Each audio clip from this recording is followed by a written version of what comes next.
Thanks for tuning in to Cheating Confessions. Don't miss the jaw-dropping conclusion. Many things in life I had taken for granted, considering them just part of the usual order. However, that day I realized how quickly everything can change. It all started with a simple weekend that my husband and I planned to spend at his father's country house in Ashland, Oregon. They say life sometimes throws surprises when you least expect them. And this was one of those times.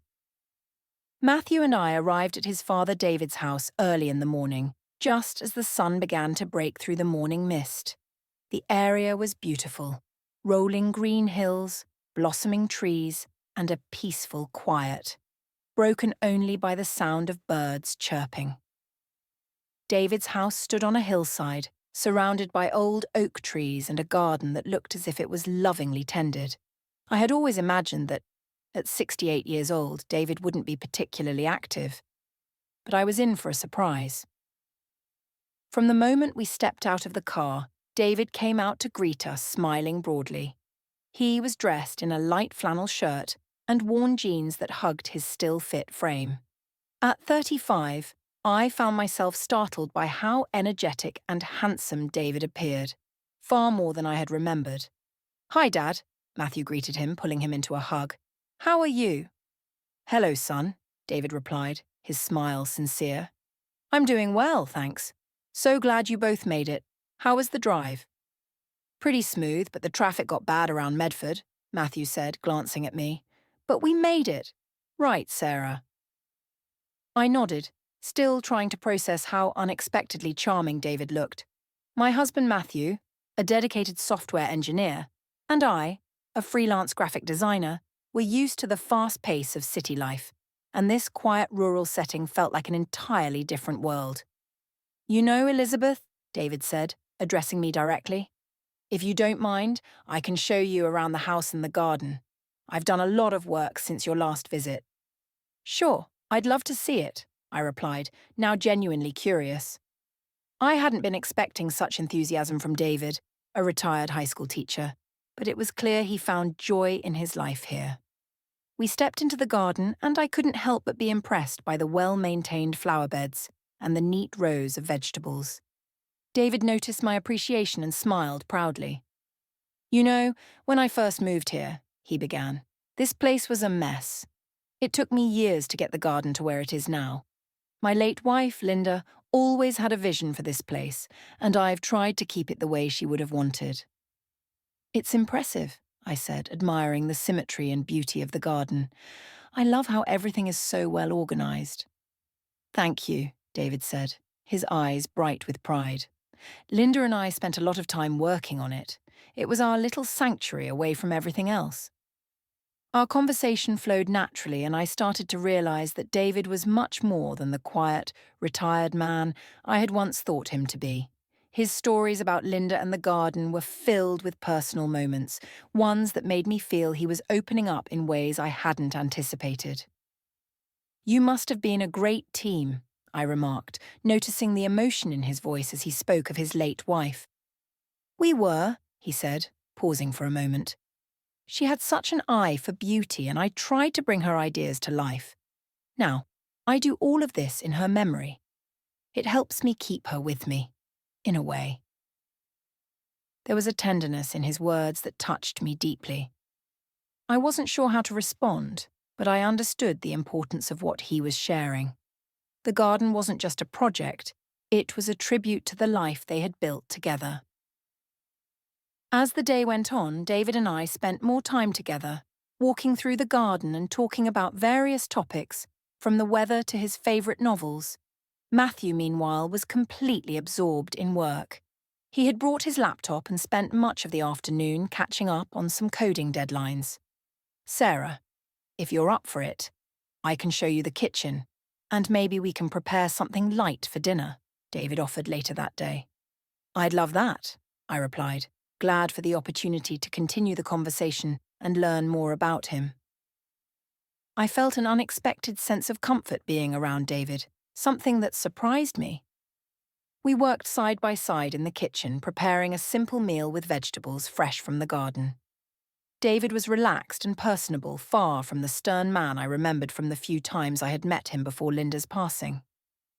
"You know, Sarah," David began as we worked, "I'm really happy you both came this weekend. It's nice to have family around. It brings a kind of warmth to this old house that I've missed." "I'm happy we're here too," I replied, genuinely meaning it.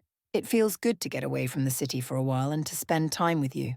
As we sat down to dinner, the atmosphere was easygoing. Matthew talked about his work, David shared stories about his time teaching, and I found myself immersed in the comfort of it all. As dinner ended, we moved to the living room, where a large stone fireplace dominated the space. David lit the fire, and the soft glow filled the room with warmth. I settled into a plush armchair while Matthew sat on the couch with his laptop, already focused on his work again. David poured each of us a glass of wine and sat down across from me, a content look on his face. "You know, Sarah, this place holds a lot of memories," David said, staring into the fire. "Linda and I always talked about retiring here, living out our days surrounded by nature. When she passed, I didn't think I could bear to stay here, but over time, it's become my refuge."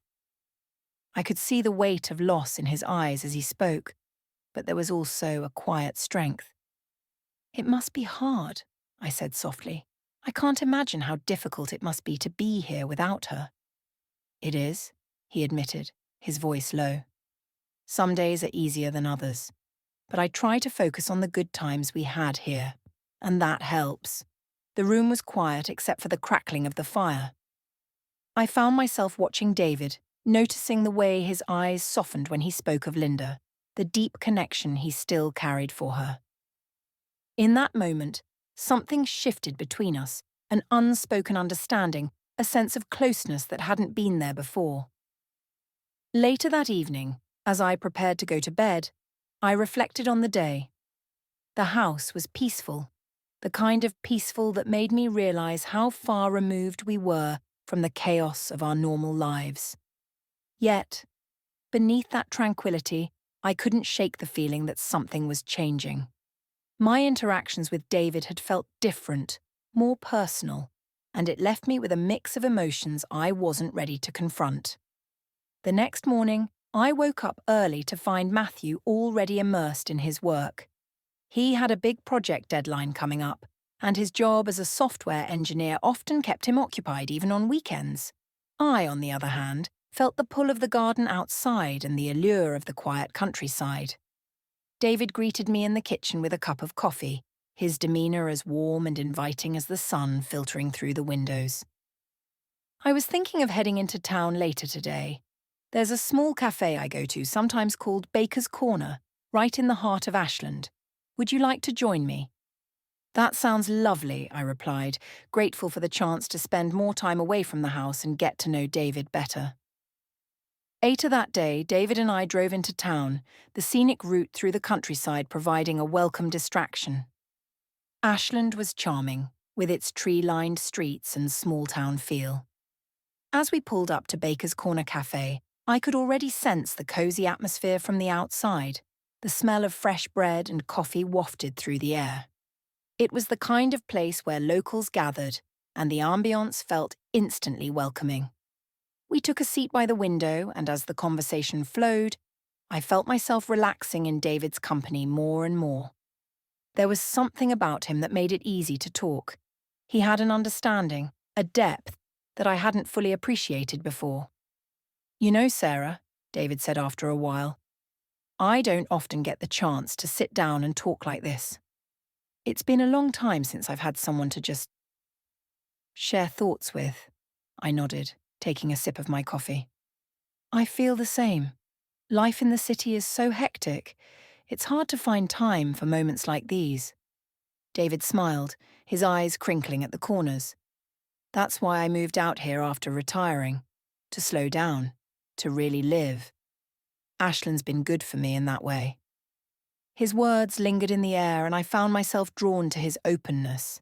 There was something comforting in his presence, a feeling of being seen and understood. It was in those quiet moments that I realized how much I was enjoying our time together. How natural it felt.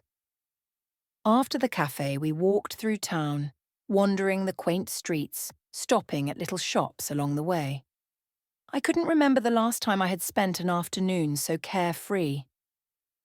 The sun was starting to dip in the sky as we returned to the car, and I felt a slight tension building in my chest, an awareness of something growing between us that I hadn't expected.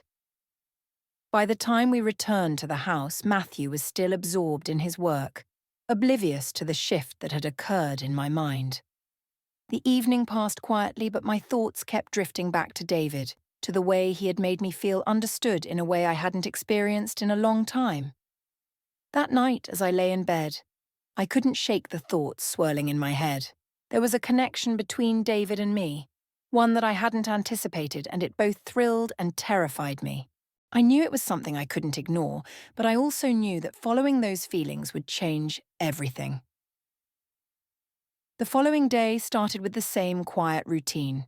Matthew was up early, already buried in work, and David was in the garden when I joined him for breakfast. It was peaceful here, a world away from the buzzing energy of the city, but the calm exterior masked the storm brewing inside me. "Sarah, would you like to join me for a walk through the woods later today?" David asked as he finished his coffee. "It's one of my favourite places. The trails around here are beautiful." I hesitated for a moment, feeling the weight of my emotions, but the truth was, I wanted to go. "That sounds nice," I said, trying to keep my tone casual. Later, we set off together, walking along a narrow path that led deeper into the forest behind the house. The towering trees shaded us, and the air was cool and fresh. David walked beside me, and, though we didn't speak much at first, the silence was comfortable. Every now and then, we'd stop to admire a patch of wildflowers or watch the birds flitting through the branches. "You know, Sarah," David began after a while, "this forest has always been a place where I come to think, to clear my head. There's something about the stillness here that helps me understand things better."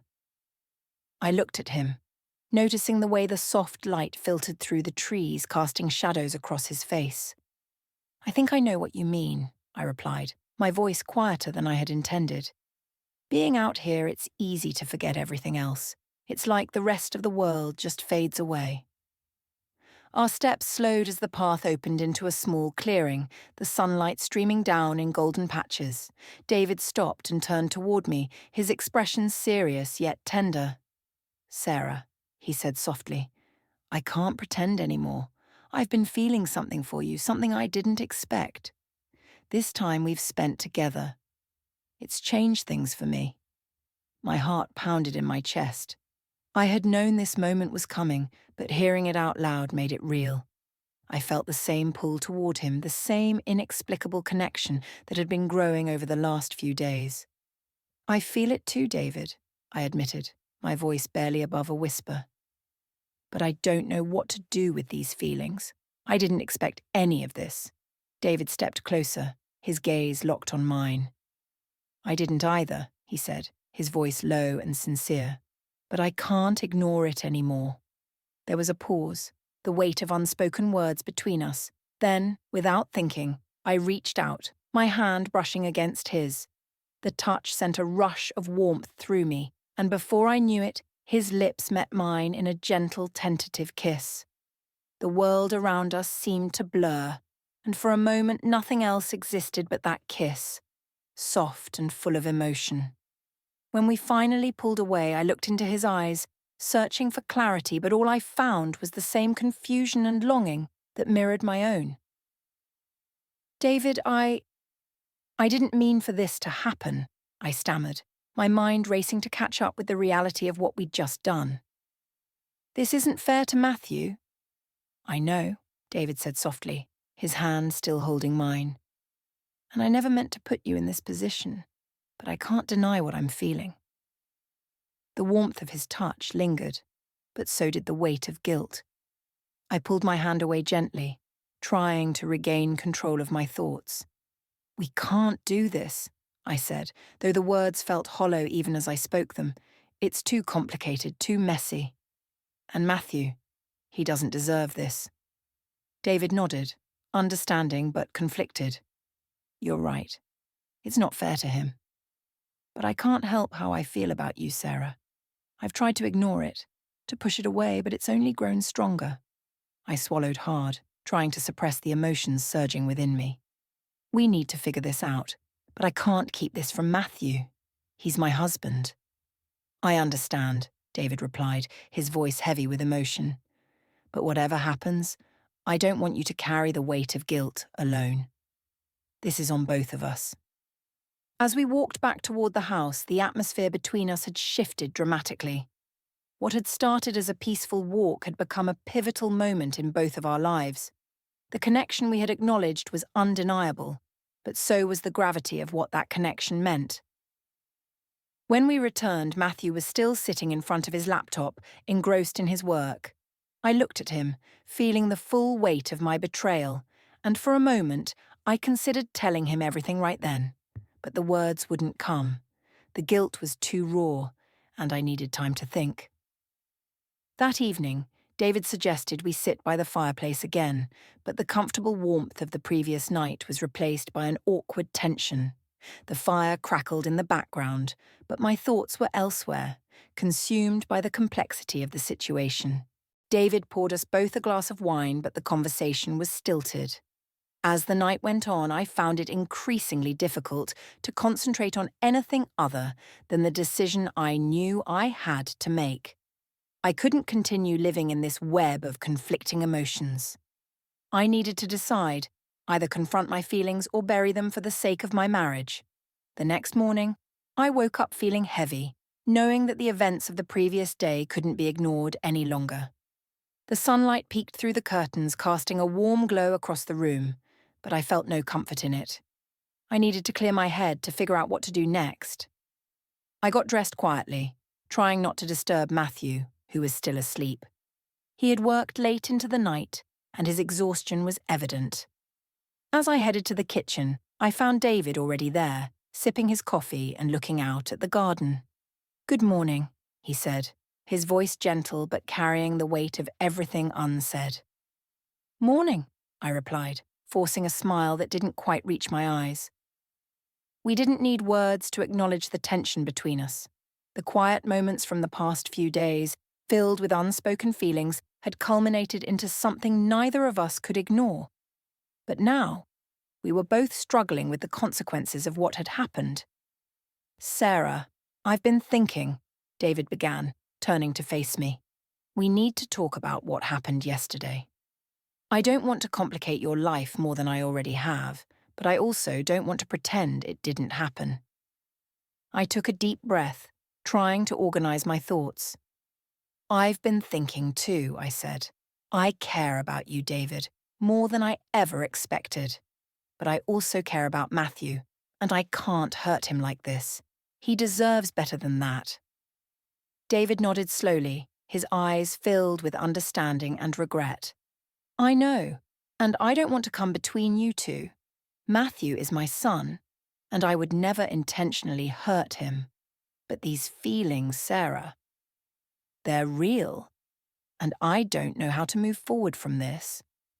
"I don't either," I admitted, my voice trembling slightly. "I'm torn between what I feel for you and what's right, and I don't know how to reconcile that." The silence that followed was heavy, filled with the weight of the emotions we were both grappling with. After a few moments, David spoke again, his voice quiet but firm. "We can't go on like this, Sarah. We need to figure out what's most important, and for me, that's Matthew and my family. I can't lose them." I nodded, feeling a mix of relief and sadness at his words. "You're right," I said. "We need to stop this before it goes any further. I need to focus on my marriage, and you need to focus on your relationship with Matthew." David reached out, gently placing his hand on my shoulder. "I'll support whatever decision you make, but I don't want you to carry this burden alone. We both made choices, and we'll have to live with them." That day passed in a blur. David and I did our best to keep our distance, but the tension between us was undeniable.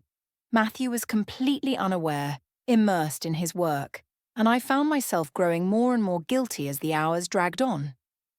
Later that evening after dinner, I excused myself and went out to the garden.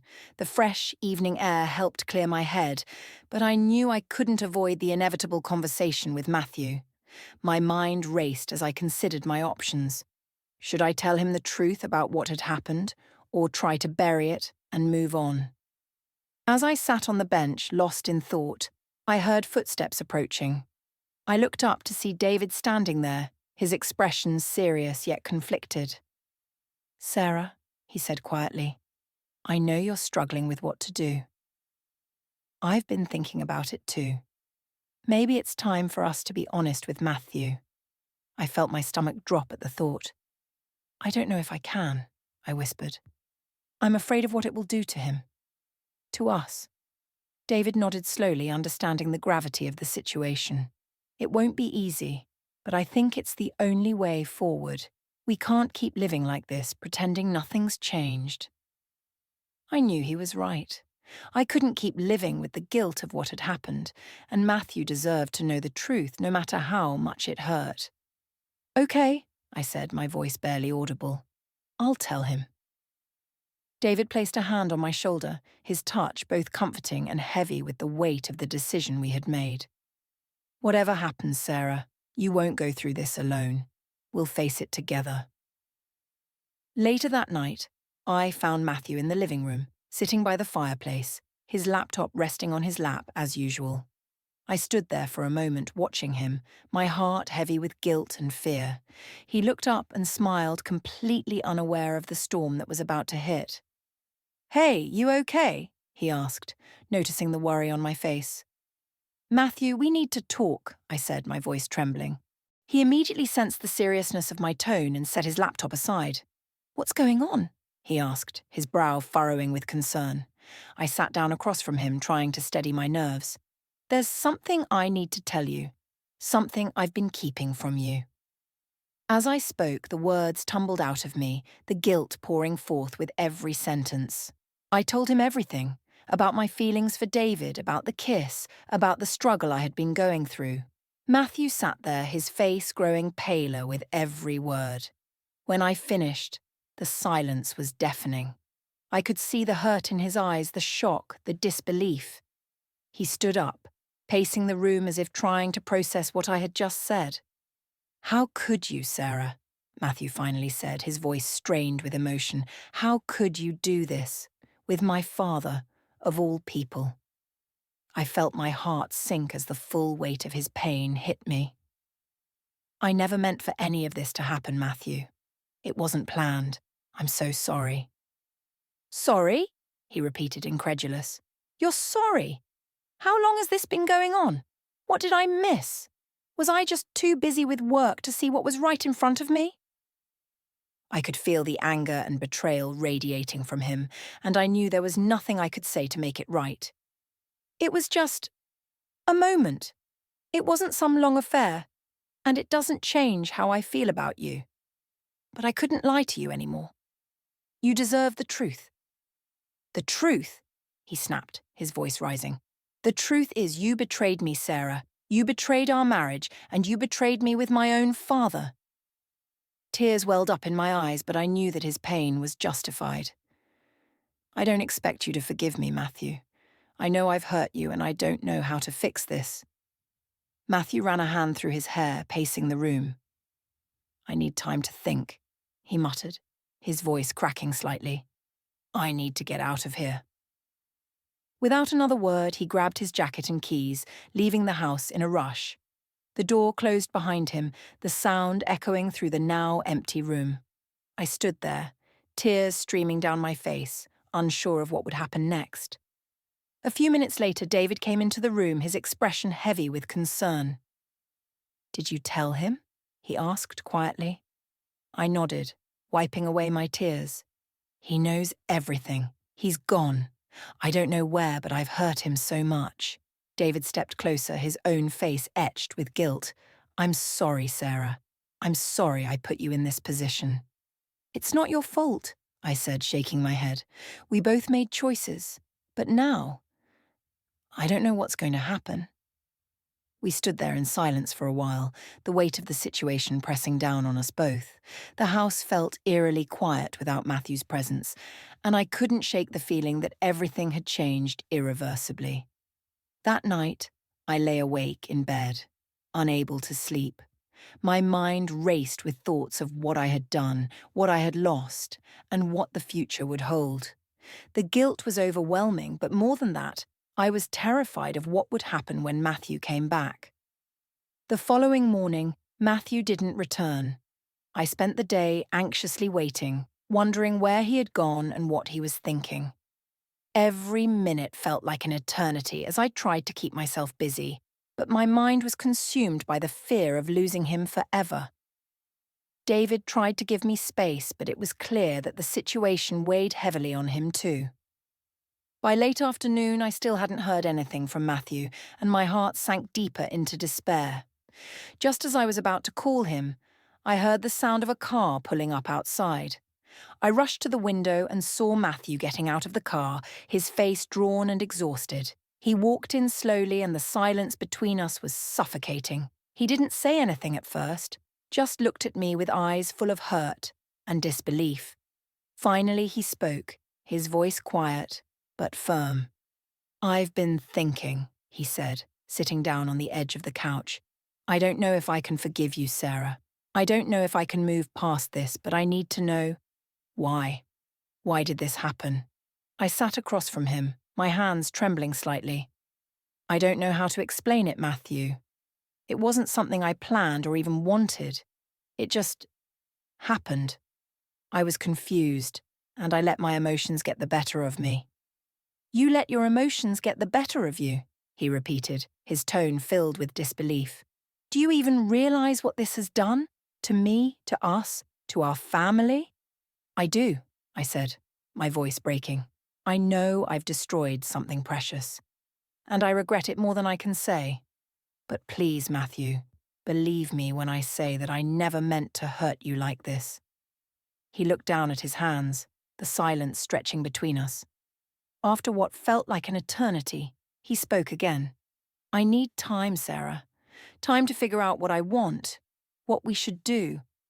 I can't make any decisions right now." "I understand," I replied, my heart heavy with uncertainty. "I'll give you whatever time you need." Matthew stood up, taking a deep breath. "I'm going to stay at a hotel for a few days. I can't be here right now. I'll let you know when I'm ready to talk again." I nodded, feeling the sting of his words but knowing I had no right to protest.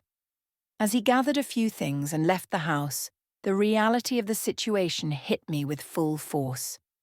I had broken something fragile, and I didn't know if it could ever be repaired. David found me in the kitchen a little while later, his face etched with worry. "How did it go?" he asked. "He's gone to a hotel," I said, my voice hollow. "He needs time to think." David nodded, his expression grim. "This is hard on all of us, but I'm here if you need anything." "Thank you," I said, appreciating his support but feeling the growing weight of our choices. The days that followed were some of the hardest I had ever faced. The house felt empty without Matthew, and every hour that passed only deepened the pit of regret in my heart. I spent most of my time in silence, avoiding David and retreating into my thoughts. I kept replaying everything that had happened, wondering how things had spiraled so far out of control.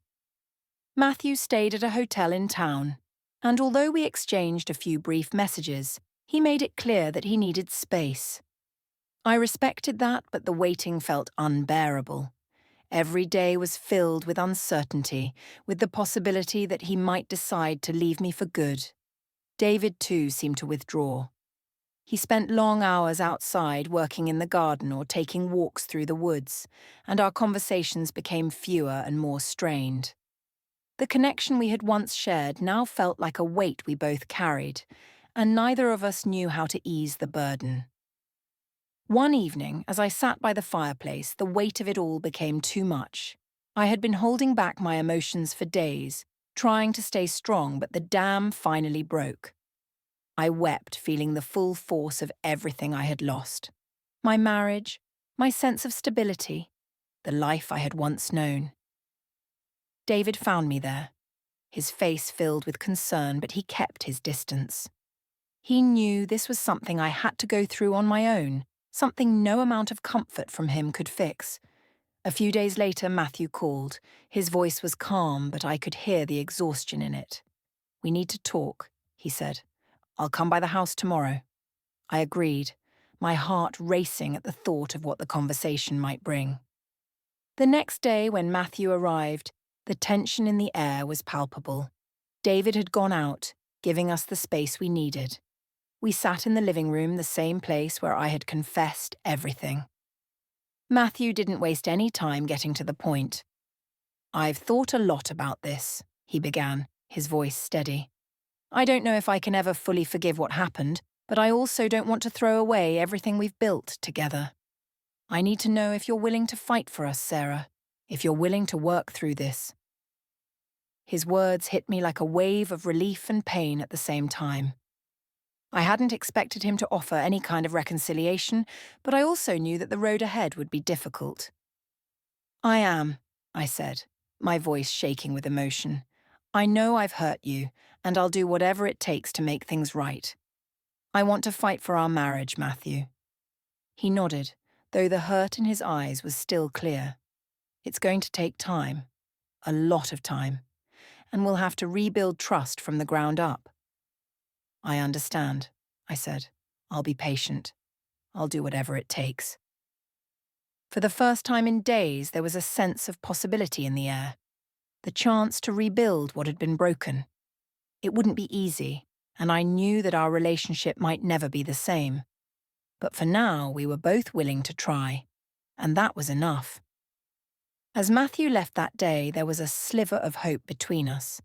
It wasn't a resolution, but it was a beginning, a chance to start over, even if the scars of what had happened would always remain. Thanks for watching. The next story is ready and just as thrilling. Subscribe to catch new stories every day.